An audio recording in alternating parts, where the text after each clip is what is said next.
জাতীয় সংসদের দ্বিতীয় অধিবেশন চলছে। এখানে বাজেট অধিবেশনও বলা যায়, শীঘ্রই বাজেট পেশ করা হবে। এই অধিবেশনের শুরুতে আমরা দেখতে পাচ্ছি যে বিরোধী দল জামাত এনসিপি এমপিদের জয় জয়কার, বিএনপি নাকানি চুবানি খাচ্ছে, পরিস্থিতি জামাত এনসিপির অনুকূলে আসছে। দর্শক, জামাত এনসিপি এমপিরা এখন পর্যন্ত অসাধারণ পারফরমেন্স করছেন, আর বিএনপির এমপিরা মন্ত্রীরা অপমানিত হচ্ছেন, ধোলাই খাচ্ছেন, তাদের মুখোশ উন্মোচিত হচ্ছে। তো দর্শক, আমরা দেখতে পাচ্ছি যে জামাত এনসিপি অসাধারণ রাজনীতি করছে এবং সংসদে এবং রাজপথে খেলা হবে এবং খেলা সমানে সমানেই হবে। রাজপথে জামাত তো আছে, জামাতের বিভাগীয় সমাবেশ কিন্তু চলছে, জাস্ট ঈদের ছুটির পরেই আপনারা এই নেক্সট শুক্রবার থেকে দেখবেন বিভাগীয় সমাবেশ। এবং এর মাঝপথে ঢাকায় বিদ্যুতের মূল্য বৃদ্ধির প্রতিবাদে জামাত ইসলাম বিক্ষোভ মিছিল করেছে।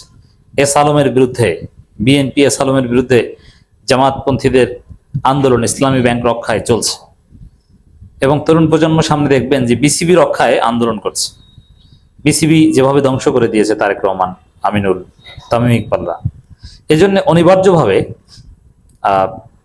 বিশেষ করে লাঠিসোঁটা নিয়ে মিরপুর যেতে পারে তরুণ প্রজন্ম। এটা আগামীতে হবে, যখন দেখবে যে ক্রিকেটটা একদম দলীয়করণ করা হয়েছে, অমুক মন্ত্রীর নাতিপুতি আত্মীয় স্বজন এরা 11 জনের মধ্যে চান্স পেয়েছে, বাংলাদেশ শুধু হারে আর পারে না এবং দক্ষ প্লেয়াররা নানানভাবে মাইনাস হয়ে যায় এবং সিলেকশনের ক্ষেত্রে নানান মেকানিজম, পলিটিক্স, নেপোটিজম, তখন দেখবেন যে লাঠিসোঁটা নিয়ে মিরপুর স্টেডিয়ামে হামলা করছে তরুণ প্রজন্ম। তো বিসিবি যেভাবে দলীয়করণ করেছে তার অনিবার্য প্রভাব সামনে পড়বে। তো দর্শক, রাজপথে জামাত আছে আর রাজপথে কিন্তু বিএনপির কিছু নেই। বিএনপি রাজপথে ধনছে, যার প্রমাণ আওয়ামী লীগ বিএনপিকে আচ্ছা মতো পিটিয়েছে, ছাত্রলীগ বিএনপিকে, ছাত্রদলকে পিটিয়েছে মাইকে ঘোষণা দিয়ে নোয়াখালীতে। তাহলে বিএনপি যে কতটা ধনছা বুঝতে পারছেন। এটা বিএনপির করুণ অবস্থা কেন হলো? জামাতের সাথে রাজপথে খেলতে নামলে বিএনপি টিকতে পারবে না। আওয়ামী লীগেরই মার খায়, নিষিদ্ধ দলের মার খায়, আর জামাত তো প্রধান বিরোধী দল এবং বাস্তবে ফ্যাকচুয়ালি সবচাইতে বড় দল জামাত। এবং জামাতের রাজনীতি এখন রাজপথে, আর বিএনপির রাজনীতি সরকারে বিলীন হয়ে গেছে, যার ফলে রাজপথে তাদের কোনো শক্তি নেই। যারা জনপ্রতিনিধি নির্বাচিত হয়েছে তাদের সিন্ডিকেটে বিএনপির রাজনীতি আটকে পড়েছে, এর বাইরে তাদের কোনো রাজনীতি নেই। তো দর্শক, এই জায়গায় রাজপথ কার্যত জামাত এনসিপি বিরোধী দলের দখলে।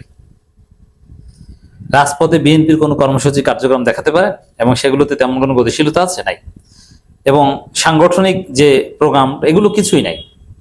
এগুলো সব যে যেখানে এমপি হয়েছে তাকে ঘিরে কিছু কাজ চলে। এখন আবার মহিলা এমপিদের কিছু ভাগ বটরা দিয়েছে এগুলো। এখন এই যে বৈষম্য, এটাও সংসদে এমনভাবে উত্থাপন করেছে পুরো জাতির চোখ খুলে গিয়েছে যে জামাত বা বিরোধী দলের এমপিদের এলাকার উন্নয়ন তদারকি করার দায়িত্ব দিয়েছে বিএনপির মহিলা এমপিদের, আর উন্নয়ন কার্যক্রম নানান কিছু শুধু বিএনপির লোকজনই দেখে, বিরোধী দলের এমপিরা দাওয়াত পায় না। তো এই কার্যক্রমের প্রতিবাদ সংসদে করছে। বিএনপির যে বৈষম্য, এটা সংসদে রেকর্ড হয়ে থাকছে, আর এগুলোর ফল ভবিষ্যতে ভালো না। এবং বিএনপির যত অপকর্ম, প্রত্যেকটা বিষয় সংসদে উত্থাপিত হচ্ছে। ইসলামী ব্যাংক দখলের কাণ্ড দেখবেন যে এটা নিয়ে সংসদে উত্তাল হবে, আসবে, রাজপথ তো আছে। ইসলামী ব্যাংকের সমাধান এটা সংসদে হবে না, এটা রাজপথই হবে। তারপরে এটা সংসদে উত্থাপন হবে এবং কার্যপ্রণালী বিধান যেটা রেকর্ড হবে, ভবিষ্যতে এটা কাজে লাগবে। এবং এই যে আওয়ামী সাংবাদিক নামধারী আওয়ামী লীগ যারা গুম খুনে বৈধতা উৎপাদন করেছে তাদেরকে জামিন দিচ্ছে, তারেক রহমান তাদেরকে ফোন টোন দিচ্ছে। এই জন্য তারেক রহমানকে লজ্জা দিচ্ছে হাসনাত আব্দুল্লাহরা। যেমন হাসনাত আব্দুল্লাহ বলেছেন, গুম খুনের সম্মতি উৎপাদনকারীদের বিরুদ্ধে কি ব্যবস্থা?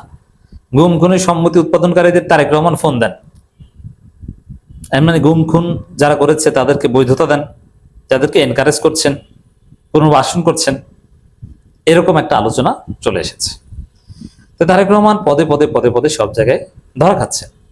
আবার বিদ্যুৎ মন্ত্রী ইকবাল হাসান মাহমুদ টুকু অপমানিত হচ্ছে। তিনি স্পিকার তার নামের সাথে মোহাম্মদ লাগিয়েছেন, তিনি বলছেন যে আমার নামের পিছনে মোহাম্মদ নাই। এটাকে জনগণ, এটা নামের পিছনে মোহাম্মদ থাকা না থাকা বা নামের পিছনে মোহাম্মদ, এটা বাংলাদেশি কালচার বা উপমহাদেশের কালচার, এটা ইসলামিক কালচার বা সুন্নাত বা এরকম কিছু না।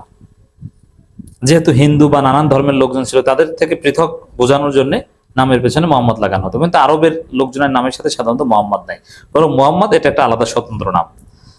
আর বাংলাদেশে মুসলমান বোঝানোর জন্য নামের পেছনে মোহাম্মদ লাগানো হয়। যাই হোক, এটা একটা পারসেপশন। এখন এই জায়গায় ইকবাল হাসান মাহমুদ টুকু বলছেন যে আমার নামের পেছনে মোহাম্মদ নাই, এতে মানুষ মনে করছে লোক তো ধর্মবিরোধী। এটা না বললেই, মানে এটা অন্যভাবে বলতে পারতেন। তো এই সংসদের বক্তব্যে এভাবে বিএনপির এমপিরা অপমানিত হচ্ছে। আবার এই ইকবাল হাসান মাহমুদ টুকু তিনি বলেছিলেন যে এই রুমিন ফারহানা এলাকায় একটা ফার্টিলাইজার কারখানায় গ্যাস সংযোগ দেওয়ার প্রতিশ্রুতি দিয়েছিলেন 1 মে-তে, কিন্তু 1 মে থেকে কোনো গ্যাস সংযোগ দেওয়া হয়নি। এটা রুমিন ফারহানা সংসদের শুরুতেই বলেছেন। তিনি অপমানিত হয়েছেন। স্পিকারও বলছেন যে মন্ত্রী প্রতিশ্রুতি দেওয়ার সময় স্টাডি করে দিবেন, উল্টাপাল্টা হাবিজাবি কথা বলবেন না। তো বিএনপির ধান্দাবাজি, মোনাফিকি সংসদে প্রমাণিত হয়েছে এবং তাদের যে বৈষম্য, এটা জামাত এমপিরা তুলে ধরছে। নানান অসঙ্গতি, প্রত্যেকটা অসঙ্গতি সংসদে যে বিষয়গুলো আলোচিত হচ্ছে, যেগুলো যে ক্লিপস গুলো সোশ্যাল মিডিয়ায় ভেসে বেড়াচ্ছে এবং যেগুলো নিয়ে আলাদা পত্রিকার রিপোর্ট হচ্ছে, প্রত্যেকটা বিএনপির জন্য বদনামের। বিএনপি দায়ী, মানে চারদিকে যদি আপনি তাকান যে বিএনপি দায়ী, বিএনপি দায়ী, বিএনপি দায়ী, বিএনপি পারে না, বিএনপি অসৎ, বিএনপি দুর্নীতি করে, বিএনপি এই করে সেই করে, এই করে সেই করে। কোনো ভালো কোনো খবর বিএনপির নামে কোথাও নাই, সংসদে নাই, রাজপথে নাই, কোথাও নেই। এবং সংসদে বিএনপি পরিস্থিতি বিএনপি নিয়ন্ত্রণে না, এমনকি কার্যপ্রণালী বিধি থেকে শুরু করে প্রতিশ্রুতি সবকিছু, এমনকি স্পিকার যতটুকু নিরপেক্ষতা দেখান তাতেই তো বিএনপি নাকানি চুবানি খাচ্ছে। যেমন স্পিকার এই বিষয়টা মন্ত্রীকে বলেছেন যে স্টাডি করে প্রতিশ্রুতি দিবেন, যা মন চায় সেটা বলবেন না। এরকম নানান বিষয় দেখেন, বিএনপির কোনো ভালো দিক আমরা দেখি না, সংসদে তাদের ভালো কোনো পারফরমেন্স দেখি না, এবং তারা ভালো, তারা এই করেছে সেই করেছে বা মানুষ তাদের প্রশংসা করবে এরকম কোনো উপাদান আমরা দেখি না। সংসদে যা ঘটছে দেখি বিএনপির দোষ, দেখি জামাত এনসিপি ভালো পারফরমেন্স করছে। তো দর্শক, এইভাবে একটা রেজিম রাষ্ট্র চালাতে পারে না। বিএনপি যেভাবে দেশ চালাতে চাচ্ছে এটা একটা ভুল মেথড। যেমন তারেক রহমানের নিরাপত্তাই তো নিশ্চিত না, যেমন তার লাল টেলিফোনের তার চুরি হয়, এটা কোনো চুরি না, এটা হচ্ছে তাকে কেউ দাম দেয় না বা তাকে কেউ ভয় পায় না, তার একটা প্রমাণ। অথবা তাকে ভয় দেখাচ্ছে যে আপনার কোনো কিছুতেই নিরাপত্তা নাই, আপনার লাল টেলিফোনের তারও থাকে না।